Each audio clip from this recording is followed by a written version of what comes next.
تو Donald Trump جیسا ایک ایسا آدمی جو سٹیٹس کے حوالے سے، کوٹیشنز کے حوالے سے، فگرز کے حوالے سے کبھی کبھار ان کو فج کرنے سے بھی نہیں کتراتا، جھوٹ بولنے سے بھی نہیں کتراتا، اور ہر چیز کو فیوریبل بنانے کی کوشش کر رہا ہے، تو اگر وہ شخص یہ بات کہہ رہا ہے کہ 1.5 لاکھ سے 2,40,000 اموات ہو سکتی ہیں، تو پھر یہ واقعی ایک پریشان کل مرحلہ ہے۔ ایک اچھی خبر جو امریکہ کے حوالے سے نیو یارک سے آئی ہے وہ یہ ہے کہ ان کو یہ لگ رہا ہے کہ نیو یارک کے اندر جو ڈیتھس کا جو ریشو ہے وہ اب کچھ حد تک آہستہ ہونا شروع ہو چکا ہے، اور کرونا وائرس کے جو پیشنٹس کی تعداد ہے اس کا بڑھنے کا سلسلہ بھی اب کچھ حد تک سلو ہونا شروع ہو گیا، لیکن یہ بہت جلدی ہے، ابھی حتمی طور پہ اس بارے میں ابھی کچھ نہیں کہا جا سکتا، کافی آگے ابھی اس کے لیے ان فگرز کے اوپر پوری طرح ڈیپینڈ کرنے کے لیے کافی زیادہ ٹائم چاہیے جس کے اوپر ہم ایک واضح طور پر ایک ٹھوس بات کر سکیں۔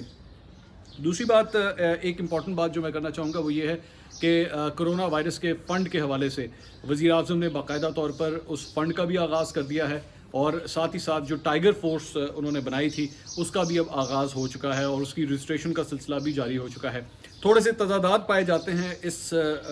حکمت عملی کے حوالے سے۔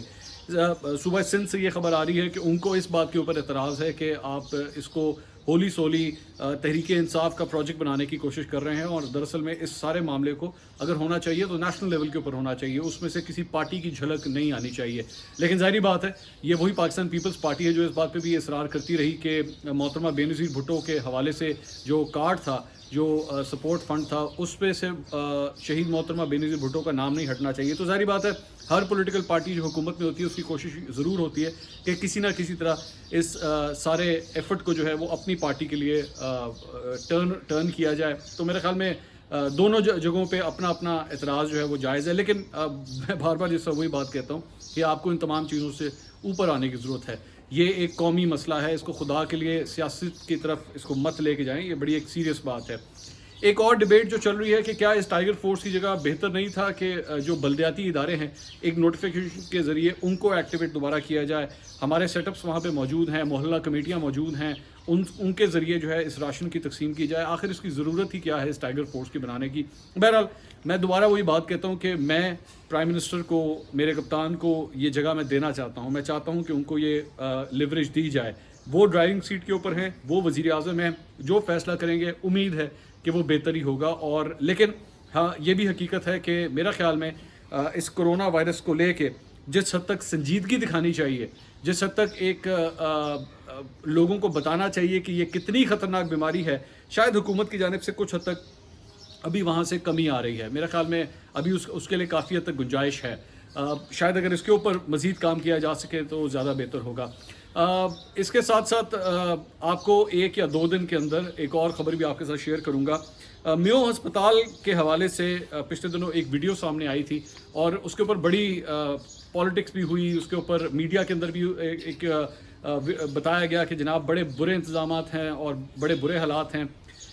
میں میو ہسپتال کا دورہ کر کے آ چکا ہوں، اور آنکھوں دیکھا حال میں نے وہاں پہ آپ کو بتانا چاہتا ہوں۔ میرے خیال میں 1 یا 2 دن میں آپ کو اس حوالے سے بھی بتاؤں گا کہ دراصل میں میو ہاسپٹل میں ہے کیا، انتظامات کیا ہیں، اور وہ ایک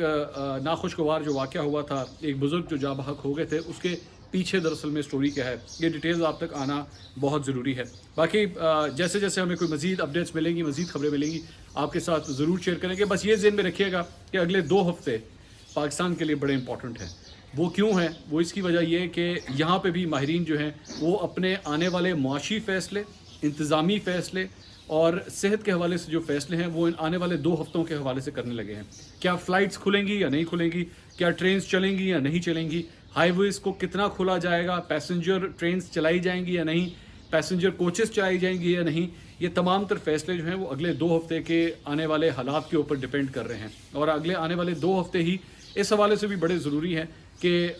راشن کی تقسیم کس طرح ہوگی۔ صوبہ سندھ کے اندر پہلے یہ فیصلہ کیا جا چکا ہے کہ آنے والے جمعے کو بڑا ایک سخت ترین لاک ڈاؤن کیا جائے گا 12 بجے سے لے کے 3 بجے کے درمیان۔ اس کی وجہ یہ کہ وہ یہ چاہتے ہیں کہ نماز جمعہ کے لیے جو لوگ ہیں وہ باہر نہ نکلیں، کیونکہ اس وقت ایک پینک سچویشن کریٹ ہو سکتی ہے، بیماری کے مزید پھیلنے کا خطرہ ہے، جس کی وجہ سے یہ فیصلہ کیا جا رہا ہے۔ تو اس قسم کے بڑے کٹھن سخت فیصلے جو ہے اگلے 2 ہفتے کے اندر ہمیں کرنے پڑیں گے، ہماری حکومت کو کرنے پڑیں گے، اور میں امید کرتا ہوں، بار بار امید کرتا ہوں کہ میں اللہ کرے کہ میرے کپتان جو فیصلہ بھی کریں وہ صحیح فیصلہ ہو، اور پاکستان کے لیے، آپ کے لیے، میرے لیے، ہم سب کے لیے وہ صحیح فیصلہ ہو۔ بہت شکریہ۔